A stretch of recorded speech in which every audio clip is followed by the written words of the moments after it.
دیکھا اندرا گاندھی کو 16 گولیاں اس کے باڈی گارڈ نے مار دی.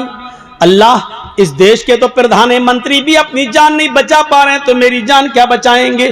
انڈیا میں تو موتیں آ رہی ہیں. جرجیز بھاگ کر انڈیا چھوڑ کر پاکستان کی سرزمین پر گیا اور پاکستان کی دھرتی نے پوچھا جرجیز تم یہاں کیوں آئے ہو، انڈیا چھوڑ کے کیوں آئے ہو؟ میں نے کہا وہاں راشٹرپتی مرتے ہیں، پردھان منتری مرتے ہیں، وہاں موتیں ہو رہی ہیں اس لیے میں آیا ہوں، یہ مسلمانوں کا ملک ہے. پاکستان کی سرزمین جواب دیتی ہے تو نے بے نظیر بھٹو کی داستان نہیں سنی ہے، جنرل ضیاء الحق کی داستان تو نے نہیں سنی ہے. اس کو اس کے دانتوں سے پہچانا گیا، جب مرا تو اس کی شکل تک نہیں پہچانی جا رہی تھی. تو نے ذوالفقار علی بھٹو کو تختے دار پہ لٹکتا ہوا نہیں سنا. ارے ادھر تو کم مرے انڈیا میں، پاکستان میں تو بھروسہ ہی نہیں ہے. یہاں کب کون کس کی گولی سے مار دیا جائے، پاکستان میں بھی تم محفوظ نہیں ہو. جرجیز عراق کی سرزمین پر گیا. عراق کی دھرتی نے کہا اگر یہاں زندگی کسی کو مل سکتی تھی تو صدام جیسے آدمی کو مل سکتی تھی، اس لیے کہ امریکہ کی آنکھوں میں آنکھیں ڈال کر اسی نے جرأت کی ہے، اسی نے بہادری دکھائی ہے. لیکن موت نے اس کو بھی اپنے شکنجے میں لے لیا. جب پکڑا گیا تو بنکروں کے اندر پایا گیا، داڑھی بڑھ چکی تھی، مونچھیں بڑھ چکی تھی، شکل سے پہچان میں نہیں آ رہا تھا.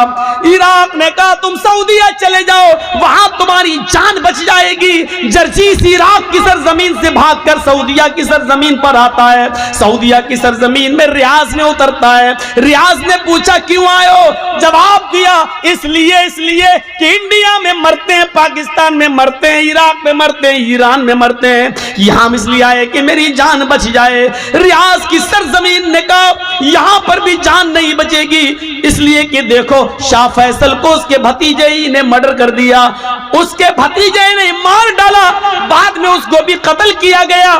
ہاں یہاں پر بھی بادشاہوں کا مرڈر ہوا، قتل ہوا.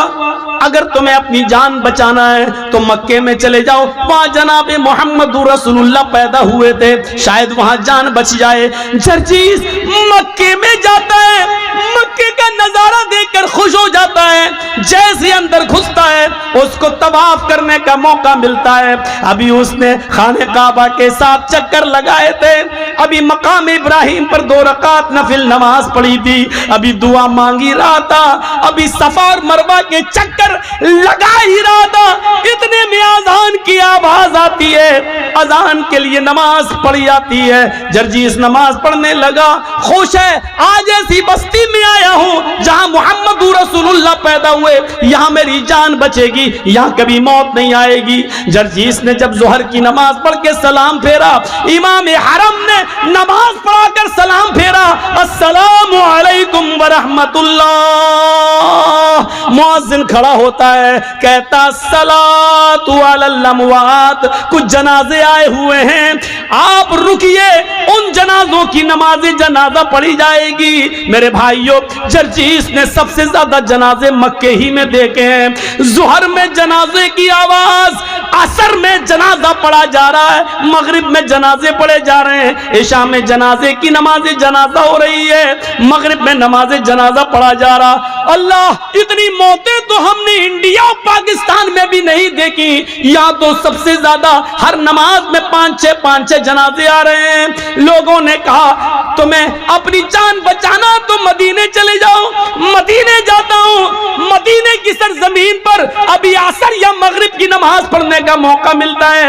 آواز آتی ہے کیوں آئے ہو؟ جان بچانے کے لیے.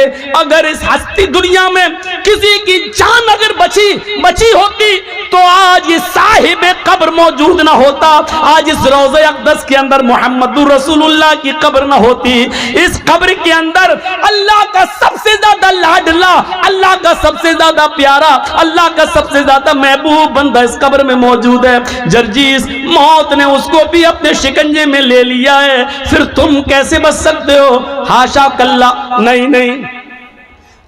کچھ لوگ قرآن پڑھ رہے تھے، لوگوں سے پوچھا میں نے یہ کیا پڑھ رہے ہیں؟ لوگوں نے جواب دیا یہ قرآن پڑھ رہے ہیں۔ میں نے پوچھا یہ قرآن کیا ہے؟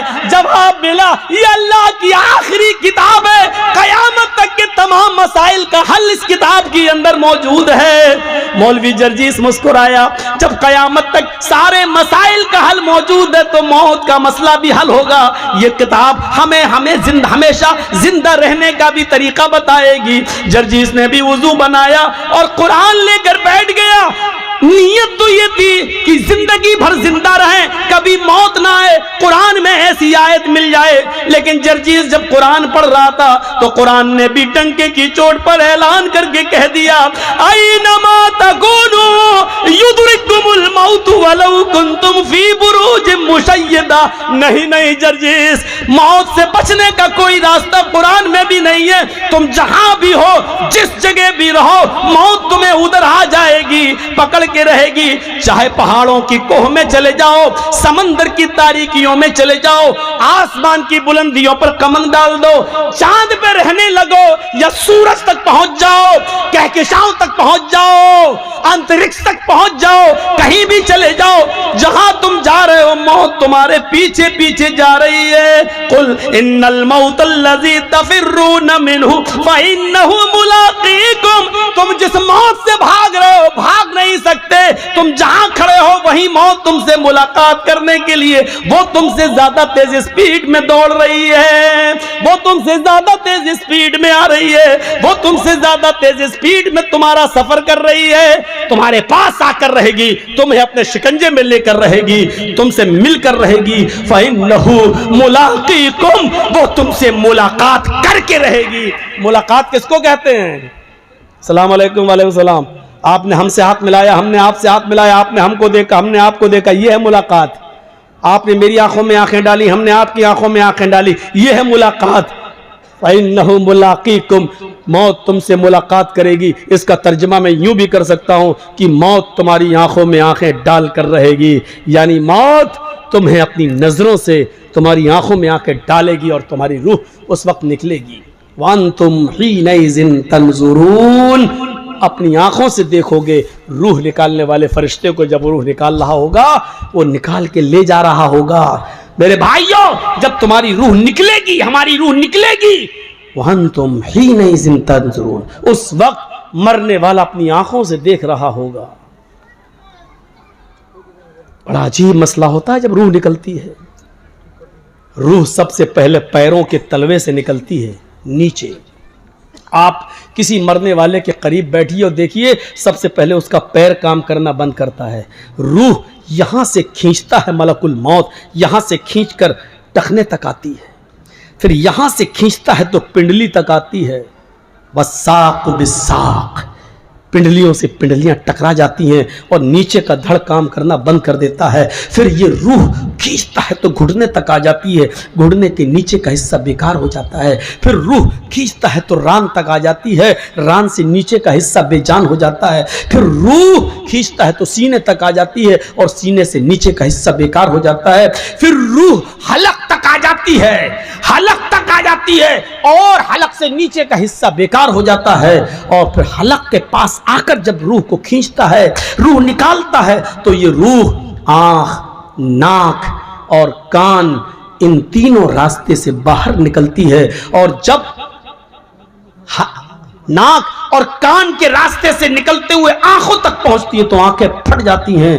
اور آپ دیکھیے گا مرنے والا جب مر رہا ہوگا تو اس کی آنکھیں کھلی رہ جاتی ہیں۔ کیوں؟ قرآن کہتا ہے اس لیے کھلی رہ جاتی ہیں کہ وَأَنْتُمْ حِينَئِذٍ تَنْظُرُونَ، اس وقت وہ روح نکالنے والے ملک الموت کو اپنی آنکھوں سے دیکھ رہا ہوتا ہے، اور یہ دیکھ رہا ہوتا ہے کہ میری روح کو لینے والے رحمت کے فرشتے آسمان سے آئے ہیں یا عذاب کے فرشتے آسمان سے آئے ہیں، میری روح کو جنت کے فرشتے لے رہے ہیں یا ملک الموت کے ہاتھوں سے میری روح کو جہنم کے فرشتے لے رہے ہیں۔ وہ اسی دنیا میں دیکھ لیتا ہے کہ میری روح کو لینے کے لیے جہنم کے فرشتے آئے ہیں یا جنت کے فرشتے۔ بہت آسان ہے. ہم لوگوں میں سے کتنوں کے ماں باپ اس دنیا میں نہیں ہوں گے, کتنوں کی ماں اس دنیا میں نہیں ہوگی, کتنوں کے ماں باپ اس دنیا میں نہیں ہوں گے. ذرا سوچئے, وہ اس دور سے گزر چکے ہیں, اب وہ دور ہمارا بھی آنے والا ہے, آپ کا آنے والا ہے, ہمیں بھی اس دور سے گزرنا ہے. ہم نے اس موت کے بعد کے لیے کیا تیاری کر رکھی ہے؟ ہمیں اس چیز کا احساس اپنے اندر پیدا کرنا ہے. بہت خوش اور مگن ہو چکے ہم لوگ, بہت. یہ جو آوازیں آ رہی ہیں, چاہے عورتوں کے پنڈال سے آ رہی ہو, چاہے بازار سے آ رہی ہو, یہاں جلسہ ہو رہا ہے, قرآن پڑھا جا رہا ہے, حدیث پڑھی جا رہی ہے, یہ یاد رکھیے گا, یہ آوازیں آپ کی ہوا میں نہیں گھوم رہی ہیں. آپ نے صبح سے لے کے شام تک, ابھی جب سونے جائیں بستر پر, تو سوچئے گا کتنی گالیاں دی ہیں اور کتنا آپ کی زبان سے سبحان اللہ اور الحمدللہ نکلا ہے, اس کا حساب لیجئے گا. آپ ابھی تک اپنی پوری زندگی کا نہیں لے پائیں گے, لیکن آج کا حساب لیجئے گا. آج صبح سے شام تک کتنی گالیاں دی ہیں, کتنوں کو دھوکہ دیا ہے, کتنوں کو ناجائز ستایا ہے, کتنوں پر ظلم کیا ہے, اور کتنوں کے ساتھ اچھا سلوک کیا ہے.